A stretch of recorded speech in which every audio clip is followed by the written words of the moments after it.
శుభకార్యాలకు పూజార్ల కోసం వెతుకుతున్నారా? పూజారీస్.com లో అతి తక్కువ ధరలకే పూజార్లను ముందే బుక్ చేసుకోండి. వెంటనే కాల్ చేయండి. నమస్తే రమ్మగారు. నమస్తే జయ. రమ్మగారు, సంక్రాంతి పండుగ వాటి విశేషాలు. రైతు కుటుంబాల్లో సంక్రాంతే పెద్ద పండుగ. అవునండి. ఎందుకంటే పెద్ద పంట ఇంటికి వచ్చే రోజులు, ధాన్యం ఇంటికి వస్తుంది, డబ్బులు వస్తాయి బాగా. దాంతో సంవత్సరానికి సరిపడా బట్టలు కొనుక్కోవటం, ఫిబ్రవరి రాగానే పప్పులు ఉప్పులు కొనిపెట్టుకోవటం, అవన్నీ కూడా అన్నీ ఈ పండగ మీదే ఆధారపడి ఉండేవి. దీని ముందుండే ధనుర్మాసం నుంచే దాన ప్రక్రియలు మొదలు పెట్టుకునేవాళ్ళు. అప్పటికే మనకి ధాన్యం ఇళ్ళకి చేరిపోతూ ఉంటుంది. ఎప్పటి నుంచి ధనుసు అంటే ఇప్పుడు మన సంక్రాంతి పండగ అని అనగానే సంక్రాంతి అని ఉందా? ఆ సంక్రాంతి అంటే దాని పేరు కాదు, అది సంక్రమణం చెందటం. దేనివల్ల దీనికి సంక్రాంతికి పేరు వచ్చిందంటే సూర్యుడు ధనురాశిలో నుంచి మకర రాశిలోకి మారతాడు. మామూలుగా మనం చూడండి అన్ని పండగలు చాంద్రమానం ప్రకారం వస్తాయి. అంటే ఇప్పుడు ఒక శివరాత్రి ఈ సంవత్సరం ఫిబ్రవరి 16, 18 వస్తే వచ్చే సంవత్సరం ఫిబ్రవరి 28 వస్తుంది, మారిపోతుంది. వినాయక చవితి ఓ సంవత్సరం సెప్టెంబర్ లో వస్తుంది, ఇంకో సంవత్సరం ఆగస్టు చివరిలోనే వచ్చేస్తుంది. కానీ ఒక్క సంక్రాంతి మాత్రం సౌరమానం ప్రకారం అంటే సూర్యుడి గతి ప్రకారమే వస్తుంది. అందుకని ప్రతి సంవత్సరం 14, 15, 16, 13, 10 అక్కడే ఉంటుంది. సంక్రాంతి పండుగ ఇక్కడ ఉండడానికి ప్రధానమైన కారణం సూర్యుడు. సూర్యుడి గతిని బట్టే సంక్రాంతి పండుగ జరుపుకుంటాం మనం. మిగిలిన ఇప్పుడు దీపావళికి ఫ్లక్చుయేషన్స్ ఉన్నాయి, అన్నిటికీ ఉంటాయి. ఎందుకంటే అవన్నీ చాంద్రమానం ప్రకారం. ఇప్పుడు నక్షత్రాలు గమనం, చంద్రుడి గమనాన్ని బట్టి ఆ పండుగలన్నీ. సూర్య గమనాన్ని ఉద్దేశంతో పాటు వచ్చేది మాత్రం సంక్రాంతి పండుగ. ఈ సూర్యుడు సంక్రాంతి చెందటం అంటే తనని ఇంకొక దాంట్లోకి మారటం. మామూలుగా మనకు ప్రతి నెల సంక్రమణం జరుగుతుంది. సూర్యుడు ఒక రాశిలో నుంచి ఒక రాశిలోకి మారతాడు. ప్రముఖమైన సంక్రమణాలు కొన్ని ఉన్నాయి. అందులో ప్రముఖమైనది మకర సంక్రమణం. మనం డిసెంబర్లోనే మనకి ధను సంక్రమణం జరుగుతుంది. ధనురాశిలోకి రాగానే మనం నెల పట్టడం అంటాం. దాన్నే మనం ధనుర్మాసంగా చేసుకుంటాం. ద్రవిడ వాటిలలో అంటే మన మద్రాసు వైపు తమిళనాడులో అక్కడ విపరీతంగా జరుపుకుంటారు. మన దగ్గర కూడా బాగా సంక్రమణం తర్వాత అంటే ధనుర్మాసం మనం కూడా విరివిగా బాగా జరుపుకుంటాం. పండగకి ఏమో మరి ముగ్గులు వేసుకుంటాం, అక్కడి నుంచి మొదలు పెడతాం కదా.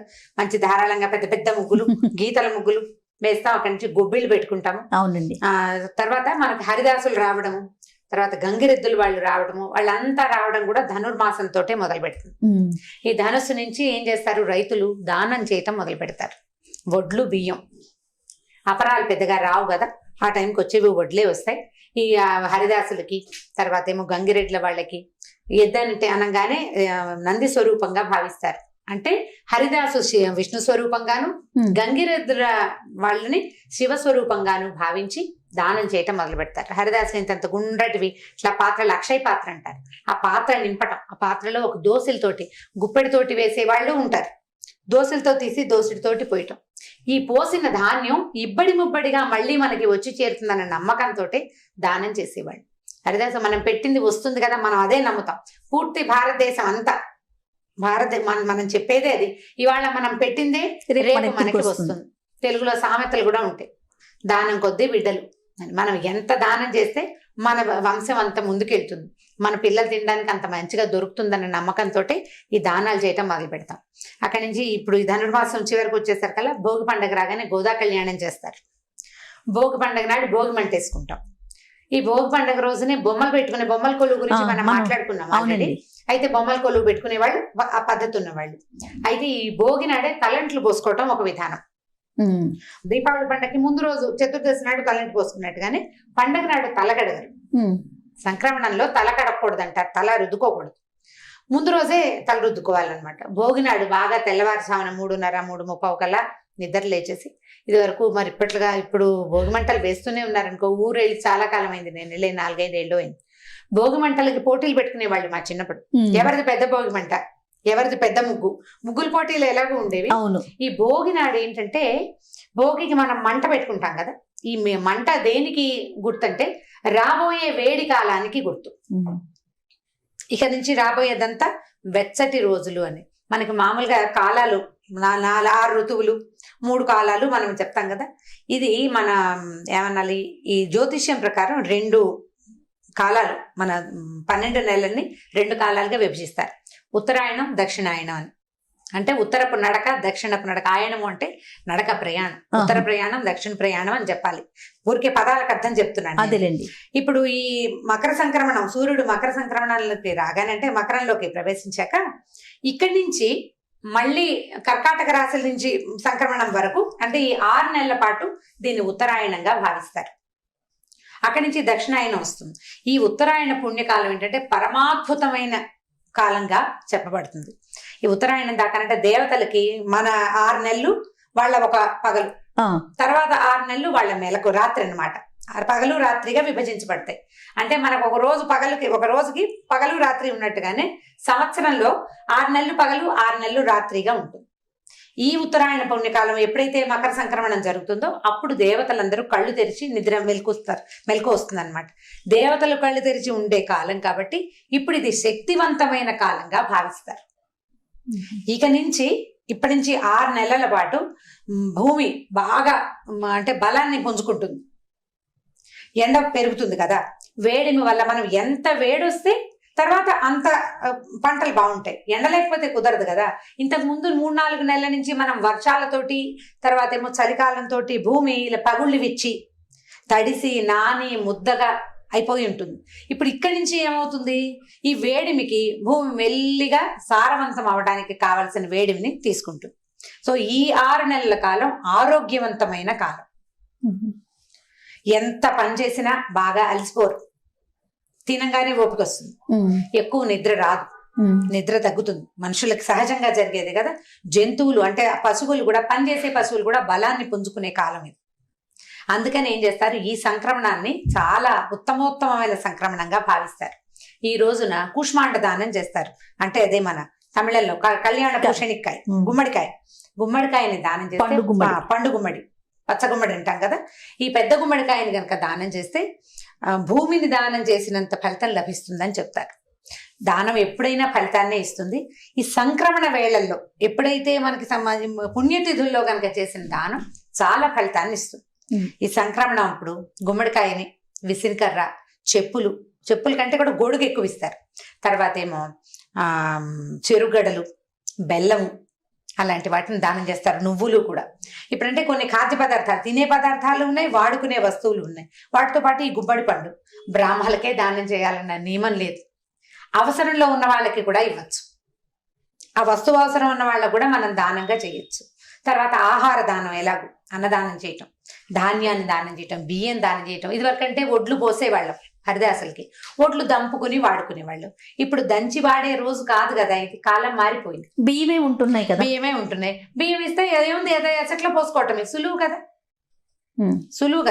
పాత రోజుల్లో మనం ధాన్యం పోసినా హరిదాసులు ఇళ్లకు పట్టుకెళ్ళి మారకం వేసుకునేవాళ్ళు ధాన్యాన్ని. అప్పట్లో మారకపు రోజులు అవి. ఇప్పుడు ఆ పరిస్థితి లేదు కదా. బియ్యం పోస్తే ఒకవేళ హరిదాస్ అంటూ వస్తే, మన ఊళ్ళలో హరిదాసులు రారు, మనకి బియ్యం దానం చేసే అవకాశం లేదు. మనం అన్నదానం చేసుకోవచ్చు. అన్నదానం అంటే ఇప్పుడు ఎవరికైనా పెట్టినప్పుడు, నేను నీకు తెచ్చిపెట్టాను అనుకో పులిహార, అది కూడా దానం కిందే వస్తుంది. చెడ్డ మాట కాదు. ఇప్పుడు నేను నీకు పులిహార తెచ్చితే ఇది దానంగా భావించి నువ్వు చిన్నబోచుకోవాల్సిన పని కూడా లేదు. సింపుల్ గా ఈ సంవత్సరం నేను నా ఫ్రెండ్స్ అందరికి భోజనం పెడతాను, అందరికి భోజనానికి మా ఇంటికి రండి అని నేను పిలిచాను అనుకో, అది కూడా దానం కిందకే వస్తుంది. అన్నదాత సుఖీభవ అంటారు. దానం పుచ్చుకోవటము, ఇవ్వటం గొప్ప కాదు, పుచ్చుకోవటం తక్కువ కాదు, రెండు మంచివే. ఇవ్వగలగటం గొప్ప సంగతే, పుచ్చుకోగలగటం కూడా గొప్ప సంగతే. ఈ రోజుల్లో మంచి పద్ధతి. అయితే తర్పణాలు విడిచే పద్ధతి ఒకటి ఉంటుంది పెద్దలకి పెట్టుకోవడం. అంటే తర్పణమే, నువ్వులు పట్టుకుని తర్పణమే విడిచే పద్ధతి ఉన్న వాళ్ళు అదే చేసుకుంటారు. అలా కాకుండా మిగిలిన వాళ్ళు, అంటే ఈ తర్పణాలు విడిచే పద్ధతి అవగాహన లేని వాళ్ళు పెద్దలకి పెట్టుకుంటామని, పెద్దవాళ్ళకి అంటే ఇంట్లో ముందు మరణించిన తాత తండ్రుల కోసం చక్కగా అన్ని పదార్థాలు వండి పెట్టుకుని వాటిని ఎవరికైనా బట్టలు పెడతారు. పెద్దలకు పెట్టుకోవడం అనేది ఒక పద్ధతి ఉంటుంది కదా, తాతలకి వాళ్ళకి పెడతారు. ఈ పెద్దలకు పెట్టుకోవడం దాదాపుగా ఆంధ్రదేశంలో అన్ని పక్కలా చేస్తారు, అన్ని చోట్ల జరుగుతుంది. ఈ ఊరు ఆ ఊరు అని ఏం లేదు. విధానాలలో కొంచెం చిన్న చిన్న మార్పులు. 2 ఆకులు వేసి పెట్టేవాళ్ళు, కొంతమంది ఒకే ఆకులు అన్ని పదార్థాలు పెట్టేవాళ్ళు, సాకలికే ఇవ్వాలన్న నియమం ఉన్నవాళ్ళు, లేకపోతే చిన్న పిల్లలకి పెట్టాలన్న నియమం ఉన్నవాళ్ళు, ఇళ్లలో ఉండే పద్ధతులు, వాళ్ళ జాతుల్లో ఉండే పద్ధతులు, ఊళ్ళల్లో ఉండే పద్ధతుల ప్రకారం పెద్దలకు పెట్టుకోవచ్చు. ఇప్పుడు మనకు అలవాటు లేదు, మన పక్కింటి వాళ్ళు వెనక వాళ్ళు ఎవరో పెడుతున్నారు, మనకు కూడా మన తాత పేరుతోటో ఏదైనా చేయాలనిపిస్తుంది, లక్షణంగా చేసుకోవచ్చు, ఏం తప్పులేదు. అంటే మన ఇంట్లో లేనిది చేస్తే ఏదైనా అవుతుందా అని ప్రశ్నలు వస్తుంటాయి. ఏం అవ్వదు, మంచికి ఎప్పుడు మంచే కదా, మంచి అవును. విషయం, ఏం పర్వాలేదు. చక్కగా తాత పేరుతోటో నాన్న పేరుతోటో దేవాలయంలో అర్చకులకి ఇవ్వచ్చు, లేదా ఎవరైనా పేదసాదులకి ఇవ్వచ్చు, ఏదైనా ఓల్డ్ ఏజ్ హోమ్స్ లో ఇవ్వచ్చు, లేకపోతే మన ఆర్ఫనేజెస్ లో భోజన ఖాద్య పదార్థాలు మీకు బాగా ఓపుకుంటే చక్కగా చేత్తో చేయగలిగిందన్ని వస్తువులు చేసి పట్టుకెళ్ళి ఇస్తే ఇంకా తృప్తిగా సంతోషంగా ఉంటుంది. తినేవాళ్ళు కూడా హోమ్ ఫుడ్ తినడం వల్ల వాళ్ళకి ఆరోగ్యాలు కూడా పాడవకుండా ఉంటాయి. తప్పకుండా పెద్దవాళ్ళ పేరుతోటి పెట్టుకోవచ్చు. అయితే బొమ్మలు పెట్టుకుంటాం. భోగి మంట సంగతి చెప్దాం. భోగి మంటకి ఈ మంటలు వేసేటప్పుడు ఇది వరకు ఏం చేసేవాళ్ళు అంటే వాకిళ్లలో పెద్ద పేడకళ్ళ అబ్జాలటాలు అవన్నీ సహజంగా జరిగిపోతుంటాయి, ముగ్గేస్తారు. చీకటి పడ్డాక ముగ్గు వేసి తెల్లవారుజామున 3-3:30కి భోగి మంట వెలిగించేవాళ్ళం. మొదట కొన్ని ఇవి పెట్టి కర్పూరం వేసి వెలిగిస్తారు, పిడకలు పెట్టి. ఈ వెలిగించిన తర్వాత ముందు ధనుర్మాసం అంతా మనం పెట్టుకున్న గొబ్బిళ్ల తాలూకు పిడకలు ఉంటాయి కదా, కొన్ని పిడకల్ని తాడుతోటి గుచ్చి ఇక్కడ వేస్తారు, ఇందులో వేస్తారు. ఆ కొట్టేటప్పుడు కూడా పిడక కొడతామా, దానికి ఒక చిల్లు పెట్టేవాళ్ళం చిన్నప్పుడు. పిడకకి గోడ మీద ఒక చిల్లు పెట్టేవాళ్ళం, గారెకి పెట్టినట్టు దండ గుచ్చడానికి అన్నమాట. అవునండి, దండలు గుచ్చి వేస్తారు. తర్వాత ఇళ్లలో అక్కడ పాత చీపుర్లు, చిరిగిపోయిన చాటలు, చెక్క సామాన్లు, పాతవి వస్తువుల్ని ఈ నిప్పులో పడేసేసేవాళ్ళు. ఈ పడేయటం వల్ల ఏమిటంటే దరిద్రాన్ని బయటికి పారదోలుతున్నట్టుగా. కొన్ని చోట్ల చాటలు పడేస్తారు, కొత్త చాట మళ్ళీ కొనుక్కుంటారు. కనుమ పండుగ వెళ్ళాక చాటలు కొనుక్కుంటారు అనమాట, చేయించుకుంటారు. ఊళ్ళలో అల్లించుకునే వాళ్ళు. పాతకాలంలో సంగతులు, ఇప్పుడు చాటలు ఉన్నాయా? అన్నిటికీ ప్లాస్టిక్కే కదా మనం. అదే పద్ధతి. అయితే ఈ భోగి మంట వేయటం తెల్లవారుజామున 3:30కి 4ంటికంటే మంచి చలి. ఇక్కడ మనకు కొంచెం మంచు తక్కువగా ఉంటుంది హైదరాబాద్ వైపు. ఇక కొంచెం ఊళ్ళ వైపు బ్రహ్మాండమైన పొగ మంచు, ఆ మంచులో ముసుగులు కప్పుకుని ఈ భోగి మంట చుట్టూతా చుంటుంటారు. అయితే మేము స్నానాలు చేసేవాళ్ళం కాదు. భోగి మంట దగ్గర కూర్చుని ఇంటికి వచ్చాక అప్పుడు నూనెలు పెట్టి తలంట్లు పోసుకునేవాళ్ళం. నాకు ఉత్తరాంధ్ర వైపు కొంతమంది తెలుసు. ఈ కుటుంబాల వాళ్ళందరూ ముందు స్నానం చేశాకే భోగి మంట దగ్గరికి వెళ్తారు. మొత్తం కుటుంబం అంతా తలంట్లు పోసుకోవాల్సిందే. తలంటి పోసుకున్నాకే వాళ్ళు అగ్ని వెలిగిస్తారు, పవిత్ర అగ్నిగా భావిస్తారనమాట. అదొక పద్ధతి, ఆ ఊళ్ళల్లో పద్ధతులు అనమాట. ఇది అది కూడా ఎవరి వైపు ఏది ఉంటే అది. మేము స్నానం చేయటం నియమం కాదు మాకు, తర్వాతే స్నానం చేసేవాళ్ళు. కొంతమంది భోగి మంటల మీద అంతా అయిపోయాక దాని మీద నీళ్లు పెట్టుకొని స్నానాలు చేస్తారు, కాగుపెట్టి స్నానాలు చేసే పద్ధతి తెలుసు. అదే, ఇవి ఏదైనా ఎలాగైనా చేయొచ్చు వాళ్ళ వాళ్ళ ఊళ్ళని బట్టి.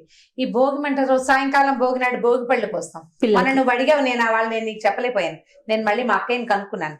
సూర్యుడికి సంకేతం అట రేగిపండు. రేగిపళ్ళు ఎందుకు పోస్తారు? రేగిపళ్ళు సూర్యుడి లాంటి రంగు, అలాంటి షేపు కలిగి ఉంటాయి. అందుకని ఆ పళ్ళని దిష్టి తీయటానికి పోవడం కోసం పోస్తారట. అండ్ రెండోది ఏం చెప్తారంటే, ముందొచ్చిన కాలం అంతా అనారోగ్యపు కాలం. శీతాకాలం, వర్షాకాలము, శీతాకాలం, మార్గశిర మాసము మృత్యుమాసంగా చెప్తారు. చాలా అనారోగ్యాలు అవి వస్తాయి. ఒకవేళ వస్తే సడన్ గా ఏదైనా అవ్వచ్చు కూడా. దాన్ని దాటి వచ్చిన పసిపిల్లలకి, ప్రమాదకరమైన అనారోగ్యపు రోజుల్ని దాటొచ్చిన పిల్లలకి ఆ పీడ పోవటం కోసం ఇలాగ రూపాయి కాసులతోటి ఆ గల్లుమని శబ్దం వచ్చేసరికి వాళ్ళ మీద నుంచి ఆ ఇది వెళ్ళిపోయినట్టు ఫీల్ అవుతారు. అందుకని పోస్తారు, భోగి పళ్ళు పోస్తారు. బాగుంది కదా, ఆరోగ్యం అంటే దిష్టి తీస్తాం కదా అంతే. వచ్చిన పెద్దవాళ్ళందరితోటి వేయిస్తారు. అక్షింతలు వేయరు భోగినాడు. ఈ భోగిదే రేపళ్ళు, బంతి పువ్వులు, చెరుకులు, చిల్లర పైసలు అవన్నీ కలిపి. ఇది వరకు రాగి డబ్బులు వేసేవాళ్ళు, ఇప్పుడు రాగి డబ్బులు లేవుగా, మనం మామూలు నాణ్యాలే వేసేసుకుంటున్నాము. అవి వేయటం దానివల్ల పీడ పోతుందని భావిస్తారు. ఇది అక్కడి నుంచి బొమ్మలు పెట్టుకుంటారు. సంక్రమణం రోజున దానాలు చేయటం, చక్కగా వండుకుని తింటాం శుభ్రంగా.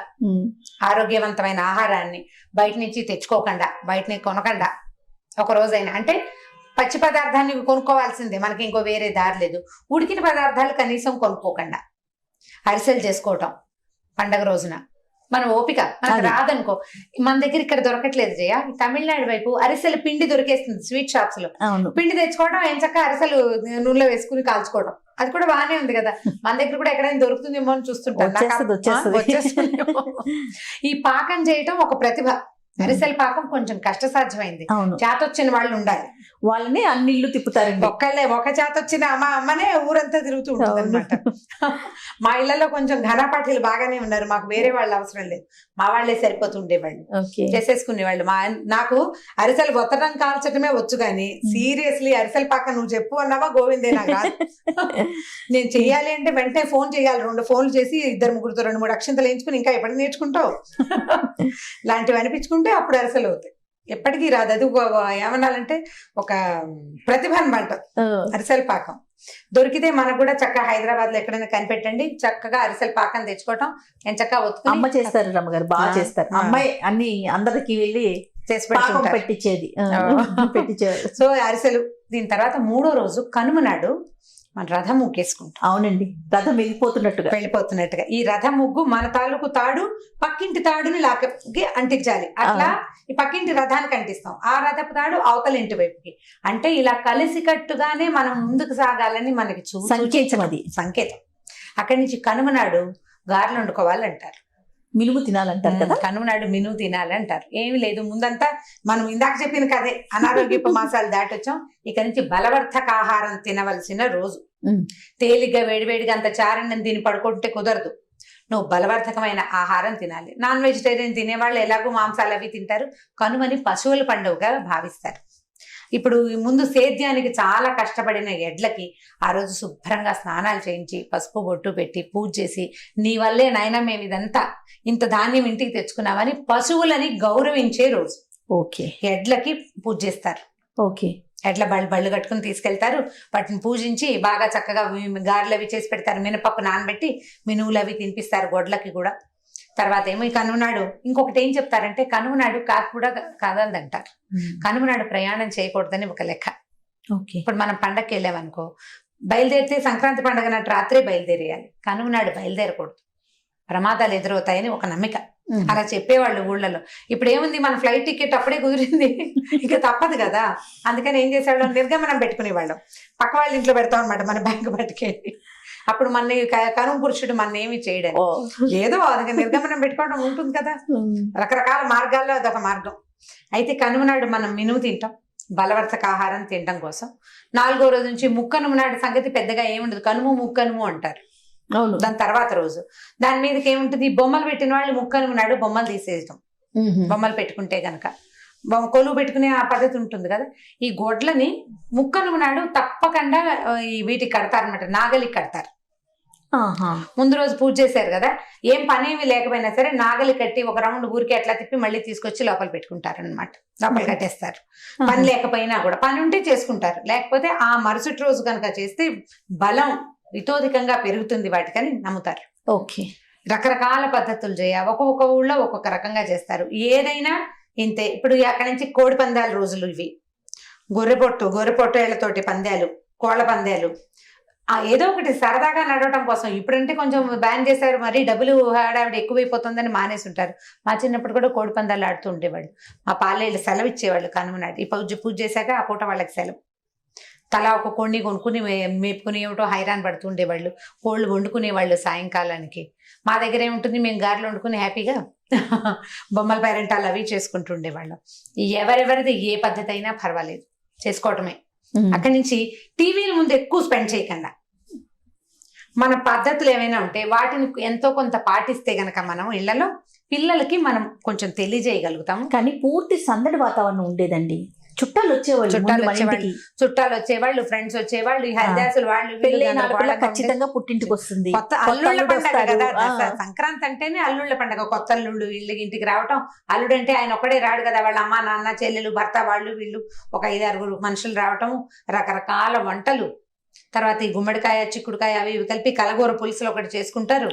తర్వాత పాలు పొంగించి, మన దగ్గర పాలు పొంగితాలికలు చేసుకుంటాం, పాలు తాలికలు చేసుకుంటారు. మేము పాలు తాలికలు అవి మా వైపు చెయ్యం, కానీ మా ఇవేవో రకరకాల కదంబం అని చేస్తుంటుంది మా అక్కయ్య. పండగ రోజున రకరకాల కూరలు కలిపి పులుసన్నాలు వండుకోవడం. పొంగళ్ళు వండుకుంటాం, పొంగల్ వండుతాం. ఈ తమిళనాడు వైపు అయితే పాలు పొంగళ్ళు కుండతోటి అందులో ఈ మన చెరుగడ పెట్టి తిప్పి ఏమిటో వాళ్ళ పద్ధతులు వాళ్ళు బాగా చేసుకుంటారు. మేము ఒక సంవత్సరము తమిళనాడు ట్రిప్ వెళ్ళాం. కోయంబత్తూరులో దిగాం ఫ్లైట్. అక్కడ దొరికింది అనమాట. అక్కడి నుంచి తిరగడానికి వెళ్తే కోయంబత్తూరులో ప్రతి ఇంటి ముందు పేడ కళ్ళాపిలు, ముగ్గులు ఉన్నాయి. గొబ్బిళ్ళు తక్కువ ఉన్నాయి, గొబ్బిళ్ళు కూడా ఉన్నాయి, కానీ ప్రతి వాకిలి పేడ కళ్ళాపే. ప్రతి వాకిట్లోనూ పెద్ద పెద్ద పెద్ద పెద్ద ముగ్గులు. ఎంత బాగుందో. నాకేదో పల్లెటూరులోకి వెళ్ళిన ఫీల్ వచ్చింది. కోయంబత్తూరు ఏదో పెద్ద ఊరు అనుకున్నాను. ఊరు పెద్దదే, అన్ని చోట్ల ఇవే కనబడితే చాలా హోమ్లీ ఫీల్ వచ్చింది నాకు. చాలా బాగుంది అనిపించింది. పండగైతే అసలు బ్రహ్మాండంగా. ఎక్కడికి వెళ్తే అక్కడ ప్రతి హోటల్లోనూ రకరకాల స్వీట్లు. ఈ దీనికి మేము ఛార్జ్ చేయమనే హోటల్స్ కూడా ఉన్నాయి. ఓకే. ఛార్జెస్ లేవు, ఆడవాళ్ళకి ఛార్జెస్ లేవు, పిల్లలకి ఛార్జెస్ లేవు, అలాంటివి కూడా చాలా బాగుంది. పండగను అంత వైభవోపేతంగా జరుపుకుంటారు వాళ్ళు. మనం కూడా జరుపుకోవచ్చు టీవీలు తగ్గించుకుంటే, కొంచెం మరీ కాదు, కాస్త చూసి మన పండగ మన పద్ధతి కొంత ప్రకారం పెద్దవాళ్ళు చేసేవి ఎవరి ఇళ్లలో ఉండే పద్ధతుల్ని వాళ్ళు తప్పకుండా పాటించడానికి ప్రయత్నం చేయండి. సరదాగా గడపండి. పెద్దవాళ్ళని అడగండి ఏం చేసుకోవాలి, సంక్రమణానికి ఏం చేయాలి, దానం చేయాలా, ఎవరికైనా ఇవ్వాలా, ఎక్కడికైనా వెళ్ళాలా, దేవాలయానికి వెళ్ళొచ్చు. ముందు రోజు ఎలాగో గోదా కళ్యాణం చేస్తారు, చుట్టుపక్కల దేవాలయాల్లో ఉంటే మనం అక్కడ కూడా మన పార్టిసిపేషన్ కొంత ఇస్తే పిల్లలకు కూడా ఇవన్నీ నేర్చుకోవడానికి, మన పండగ పద్ధతిని ముందు మనకే సరిగ్గా తెలియకపోతే పిల్లలకి ఏం తెలియజేస్తాం. ఒక 5-6 ఏళ్ళు మనం చేసామనుకో ఆటోమేటిక్ గా సగమైన పిల్లలకి వస్తాయి. ఇప్పుడు మన అమ్మలు చేసినవి మనకు తెలుసు, అంతే. మనం చేసేవి మన పిల్లలకి ఎంతో కొంత తెలుస్తాయి. తెలియజేస్తే ముందు తరాలకి ఈ పండగ రోజులు బాగా ముందుకెళ్తాయి. ప్రయత్నం చేసి చూడండి. మనం చేసే రకరకాల ప్రయత్నాల్లో ఇది కూడా ఒక ప్రయత్నం. పండగ చక్కగా జరుపుకోండి, ఆరోగ్యవంతంగా. బయట ఆహారాలు తినకండి, చక్కగా హోమ్ ఫుడ్ చేసుకోండి. కావాలంటే ఎవరినైనా సహాయం పిలిచి చక్కగా వంట చేసుకుని 3 రోజులు శుభ్రంగా తిని ఆరోగ్యంగా ఉండండి. ఓకే. సో సంక్రాంతి ఈ విధంగా జరుపుకోమంటారు. అది మరి అంటే నా ఉద్దేశం, అది నన్ను అడిగారు కదా. రైట్ రమ్మ గారు, నమస్తే. నమస్తే జయ.